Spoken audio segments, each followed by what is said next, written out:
बिस्मिल्लाहिर्रहमानिर्रहीम। आज हम अहले सुन्नत के जो इमाम है ना बुखारी, जो बाज़ लोगों का दावा है कि जी मैं हूँ मुस्लिम इल्मी किताबी, और वो कहते हैं जी ये हमारे इमाम है, बुखारी हमारा इमाम है, मुस्लिम हमारा इमाम है ये। तो आज हम ना बुखारी की नासबियत आपके सामने लाएंगे कि बुखारी किस कदर का नासबी था।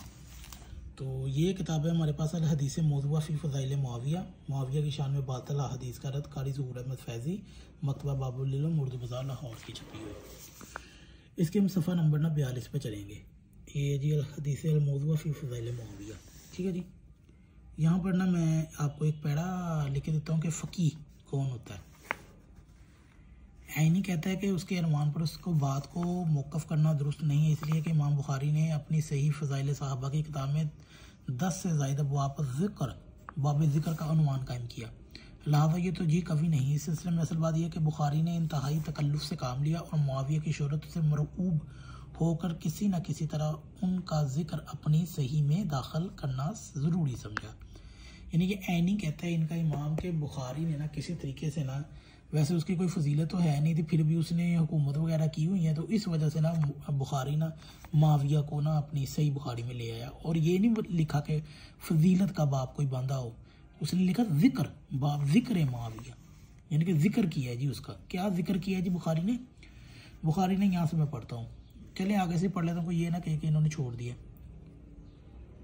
खैर, वरना वो बहुत से ऐसे सहाबा कराम के फ़ज़ाइल को बुखारी में नहीं लाए जिनके फ़ज़ाइल में वाज़ेह तौर पर अहादीसें नबविया आई हैं। क्यों लानी थी उन्होंने? क्योंकि वो मौला अली के लश्कर में शामिल थे, जैसे कि अबू तुफ़ैल, आमिर बिन वासला वगैरह। क़ारीन कराम को मालूम होना चाहिए कि बुखारी ने अमीर शाम के हक़ में सैयदना इब्ने अब्बास का ये कौल इसलिए लाए हैं कि मुआविया ने एक मरतबा वित्रों की एक रकत पढ़ी तो इब्ने मलाइका ने सैयदना इब्ने अब्बास को शिकायत करते हुए कहा कि उन्होंने वित्रों की एक रकत पढ़ी है। इस पर सैयदना इब्ने अब्बास ने फरमाया वो तो फ़कीह हैं। बुखारी का सफ़ा नंबर है जी 511, हदीस नंबर है जी 3765, ठीक है, इंटरनेशनल नंबरिंग है ये। तो बुखारी ने क्या साबित करने की कोशिश की जी? इब्ने अब्बास ने कहा कि मुआविया तो फ़कीह है, तो ये फ़कीह के तौर पर जिक्र क्यों करना था? फजीलत है उसकी, फिर तो वो बुखारी ने क्यों नहीं फजीलत नकल की? अब हम क्या साबित करना चाहते हैं इसी से ना, सफ़ा नंबर आगे पे मैंने पिछली वीडियो में भी बता दिया था 43 पे, अल हदीस मौज़ूआ फ़ी फ़ज़ाइल मुआविया। तो अकरमा कहते हैं कि जी इब्ने अब्बास के साथ मुआविया के पास था कि रात का एक हिस्सा गुजर जाने के बाद मुआविया उठे और एक रकत पढ़ी, वितर पढ़ी। इस पर इब्ने अब्बास ने फरमाया ये इस हमार, यानी कि हमार का मतलब होता है गधा, ये इसने गधे ने कहाँ से ली है? शरह मानिउल आसार में जिल्द नंबर 1 में 289 पे है। फैज़ुल बारी शरह सहीहुल बुखारी अल कश्मीरी की जिल्द नंबर 4 पे है, सफ़ा नंबर 495 पे। अब ना ये सफ़ा नंबर पे था 42 पे कि बुखारी ने इसको फ़कीह साबित कर रहा है। अब हम ना सफ़ा नंबर इसके 73 पर चलते हैं।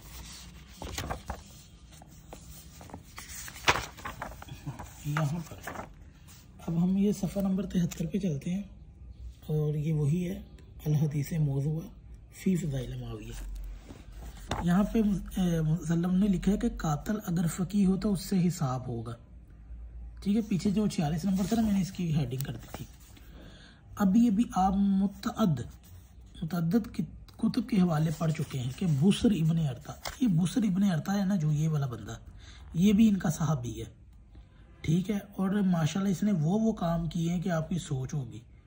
ये मुआविया का वो सिपहसालार था और इसने वो तबाही फेरी बुसर इब्ने अरता ने, क्योंकि इनके नज़दीक तो सारे जन्नती हैं ना, तो बुसर इब्ने अरता भी जिनका जन्नती हुआ, जैसे मर्जी कत्ल करो, इनके जो मर्जी मारो, इनके हाथ सब कुछ चलता है, क्योंकि इनके यहाँ कोई कातल कुतल का तो कोई हिसाब नहीं है। ज़्यादा से ज़्यादा ये छलांग मारेंगे और ये कह देंगे कि जी वो क्या कहते हैं अल्लाह उनसे हिसाब लेगा, वो तो मर गए हैं, आपने क्या करना है उनके बारे में बात करके।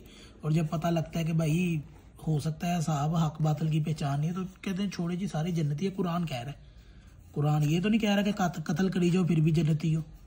खैर, ये बुसर इब्ने अरता ने ना यमन में इब्ने अब्बास के भतीजों को उनकी माँ के सामने ज़िबा किया। इब्ने अब्बास के जो भतीजे थे ना, उनकी माँ के सामने इस बुसर इब्ने अरता सहाबी ने इब्ने अब्बास के भतीजों को उनकी माँ के सामने ज़िबा किया, तो उनकी माँ दीवानी हो गई, मतलब पागल हो गए। इस वाक़े को बुखारी ने जिक्र किया है और सराहतन लिखा है कि बुसर इब्ने अरता को मुआविया ने भेजा था, ठीक है। अल तारीख़ सगीरुल बुखारी में यानी कि बुखारी ने नकल किया है जिल्द नंबर 1 में सफ़ा नंबर 111 में तहजीबुल कमाल में भी है जी, जिल्द नंबर 4 में है, सफ़ा नंबर इसका 64 है। तहजीबुल तहजीब जिल्द नंबर 1 में है जी, सफ़ा नंबर 409 पे है। तहजीबुल कमाल ज़हाबी की है जी, जिल्द नंबर 2 है, सफ़ा नंबर 17 पे है। खैर, पिछले जहाँ पे हमने आपको बताया था कि बुखारी ने तो यानी कि मुआविया को फ़कीह कहा है, और फ़कीह ने बुसर इब्ने अरता को भेजा है, और उसने माशाल्लाह इब्ने अब्बास के भतीजों को उनकी माँ के सामने ज़िबा किया है। और उसकी माँ ये सीन देखकर ना, यानी कि वो मंजर देखकर वो दीवानी यानी कि पागल हो गई थी। खैर, और इसने भी लिख दिया, ये मुसन्नफ़ ने, जब इमाम बुखारी ने अपने कलम से ये वाक़या लिख दिया है तो फिर इस मौका पर उनसे सवाल बनता है, क्यों वो अपनी जामिया सही में बाब ज़िक्र, यानी कि जामिया सही, यानी कि ये सही बुखारी का सही नाम था पहले जामिया सही, बाद में उन्होंने सही बुखारी वगैरह डाल दिया, बाब ज़िक्र मुआविया कायम फरमा कर उनसे ज़बान नबवी सल्लल्लाहु अलैहि वसल्लम से तो उनकी कोई फजीलत में कोई हदीस ना ला सके। यानी कि मुआविया इब्ने अब्बास का कौल लाया था कि जी इब्ने अब्बास कहता है कि जी मुआविया फ़कीह है, यानी कि नबी की कोई हदीस नहीं लाया बुखारी भी, उसे पता था क्योंकि उसके उस्ताद रहवे ने, इसहाक रहवे ने कह दिया था कि मुआविया की शान में कोई हदीस सही नहीं है। और ये वो बंदा था जिसने बुखारी को ये जामिया सही बुखारी लिखने का कहा था कि वो बुखारी लिखे, और वो ही कह रहा था कि मुआविया की शान में कोई हदीस सही नहीं है। लेकिन फिर आपको पता ही ना, बुखारी की नासबियत छलकी और उसने जिक्र मुआविया के नाम पे बाब बांधा, और उसके अंदर ना इब्ने अब्बास का कौल ले गया जी वो तो फ़कीह है। खैर, मगर सईदना इब्ने अब्बास से उनके सहाबी और फ़कीह होने का कौल लाए। सवाल ये है कि अगर कोई शख्स फ़कीह भी हो, सहाबी भी हो, और उसके हुक्म से उसकी हुकूमत का कोई आदमी दीगर लोगों के साथ साथ नाबालग बच्चों को भी उनकी वालदा के सामने बेईमाना तौर पर बगैर किसी जुर्म व गुनाह के ज़िबा कर दे, तो क़यामत के दिन ऐसे कत्ल की सज़ा की राह में सहाबियत और फ़काहत हाइल होगी या नहीं। मतलब ये कि बुखारी से मुसन्नफ़ पूछ रहा है कि आपने जो फ़कीह का उसके लिए बंद दिया हदीस एक जिक्र किया जी, सैयदना इब्ने अब्बास ने कहा जी मुआविया फ़कीह है, हदीस तो कोई लाया नहीं वो। तो ये मुसन्नफ़ पूछ रहा है कि बुखारी साहब हमें बताएं कि एक बंदा जो हुक्म दे रहा है बुसर इब्ने अरता को, और वो जाके जुल्म व जबर कर रहा है, और एक इब्ने अब्बास के भतीजों को उनकी माँ के सामने ऐसे बच्चों को कत्ल कर रहा है जो बालग भी नहीं है, यानी कि छोटे हैं, और उनका कोई जुर्म भी नहीं है, क्यों कत्ल कर रहा है कोई अता पता नहीं है। तो ये है जी इन लोगों की नासबियत। और फिर ये कहते हैं जी हमारी किताबें तो ये है, हमारी किताबें तो वो।